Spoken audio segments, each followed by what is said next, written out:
কাচ্চা কি এবার হবে? বিয়ের তো প্রায় 7-8 বছর হয়েই গেছে। 5 বছর হয়েছে। তো 5 বছর কি কম সময় নাকি? তোমাদের মধ্যে সমস্যা কার বলো তো, তোমার নাকি সাইমনের? আমার সমস্যা কি? আপনাকে এত ভাবতে কে বলেছে? আমাদেরটা আমাদেরকেই ভাবতে দেন। ভালো কথা বলি তো তাই ভালো লাগে না। আমি তো তোমার ভালো কথাটা বুঝতে পারলাম না। উনি বলতে চাচ্ছে তোমার ছেলেকে ধরে আরেকটা বিয়ে দিয়ে দাও, কি এটাই তো চাইছেন? আর ধ্যাত কি শুরু করছো তোমরা এগুলা? দেখতো বাসা চলো মা, চলো।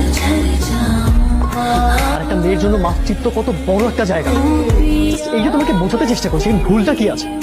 বাচ্চা হয় না এটাই আমার অপরাধ, তাই তো? এই জন্য আমাকে যে কারো অপমান মুখ বুজে সহ্য করে নিতে হবে। তোমাকে একটা কথা জিজ্ঞেস করছি, এটা স্বাভাবিক না?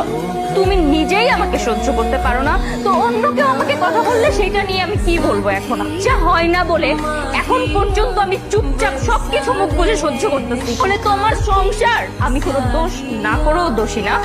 আমি তোমাকে বকাবকি করেছি, কোনো অপমান করেছি, কি বলতে? তুমি নিজেকে প্রশ্ন